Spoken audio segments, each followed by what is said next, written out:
My wife's she's always trying to get me in a small group stuff. And I always felt like small groups were kind of matchmaking for wives to try to get husbands to talk to one another.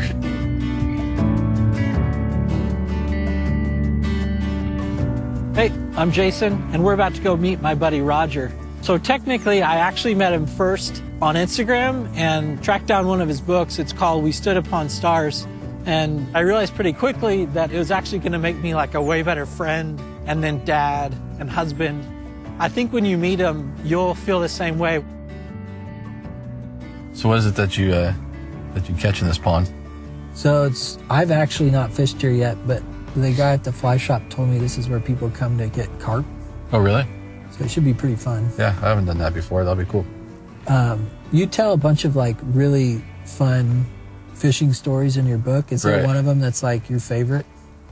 There's one that I have that's become a favorite because of the buddy I fish with, but I have this buddy named Chuck that I actually kind of got to know recently. Most of my friends I've known for a really long time. It's hard for me to make friends.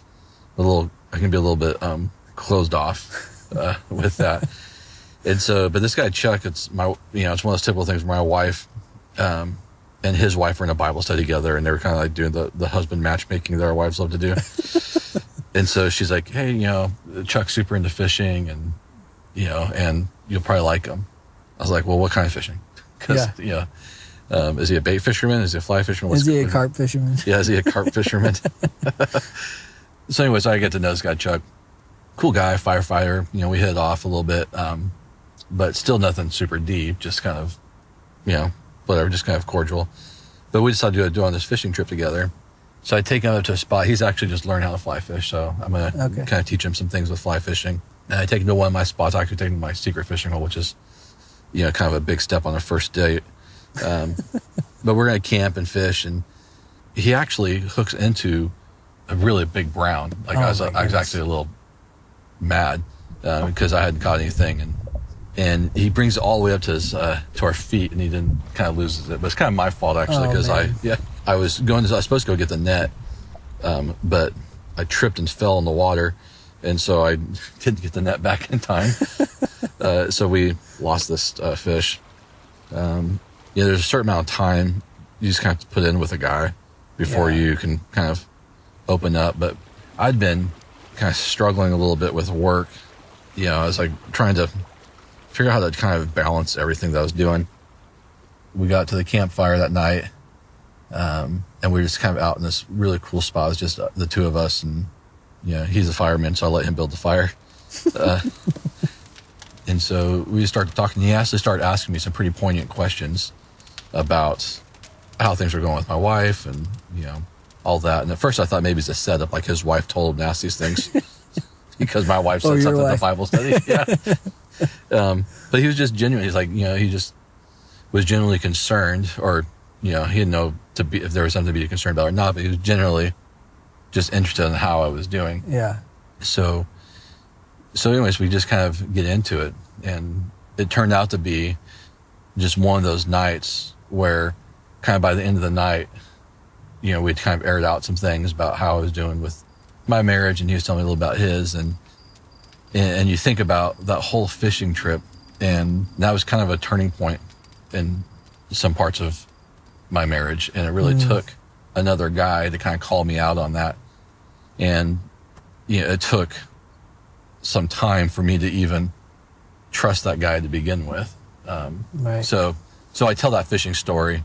It's fun to tell the fishing and all the rest, but really it's about friendship and what does this look like, and how do you have a friend in your life that can call you out on the crap that you're doing and pull you back into what's right. Yeah.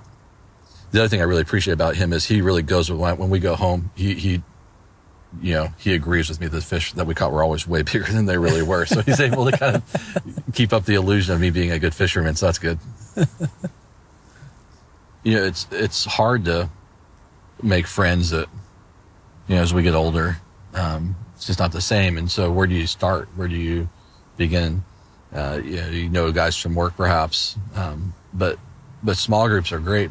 You're starting with some type of common experiential, thing, or you're starting at least with a common base. All right, well, at least we have some things about what we believe that are similar, and you sit together and you know, it's awkward usually at first, especially if there's couples involved. But where else do you start? And you start there, and it's a great place to get to know a few people, but you got to go beyond that. So you start maybe in a small group or wherever you start talking, but then it's, hey, let's go grab some tacos, or let's go grab some coffee or something. And that might go further. And then it's like, hey, let's go fishing or surfing or whatever. And eventually a genuine thing will start to emerge. I think with men, you get comfortable by doing, you hear us all the time about the shoulder activities. That's important. The shoulder activities don't make for a good like friendship. You're doing stuff together, going fishing, doing whatever. And that's where most men, I think, stop. But it's face to face where friendships really develop into something meaningful. But one tends to precede the other.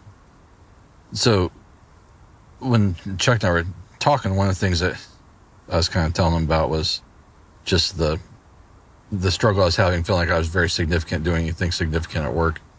And it just didn't feel like I always had this, you know, kind of that idea we shared earlier at the truck about what manhood looked like. You know, so I was sharing some of that with him, and, you know, the struggle about, you know, am I being successful as a man? Am I, you know, is this working? You know, I think the biggest mistake we make is we tend to think about our identity and what we do vocationally and what we do for work, you know, that kind of thing. You know, when people ask you what you do, that's always the first thing that comes to mind, right? But really, what we do vocationally for work is more of an expression of our masculinity, but it's not a definition of it. And that's good. Just like fishing, you know, is an expression of what we do as men, but doesn't define us as men. And really, kind of back to what really defines us as men is these relationships we have, relationship with our kids, relationship with our wife, with our buddies, like my fishing buddy Chuck, you know, with our fathers and how we reconcile with our fathers. And ultimately, you know, beyond that, you know, what's our relationship with God?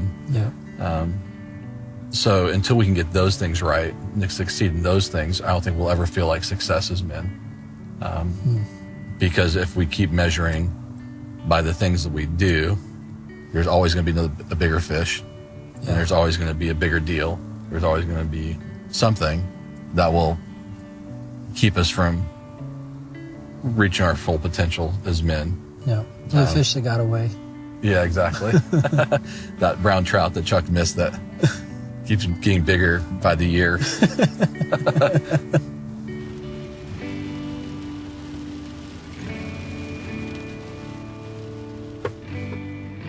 All right, man. Dude, good to hang out. It's been fun. Yeah. I'm excited to get this camera out of your face. Yeah, I'm kind of ready for that to get out of my face for sure. So that was Roger. Hopefully you've enjoyed this as much as we have. And you guys have had some good laughs and good fun, but also learned a lot about what it means to be a man.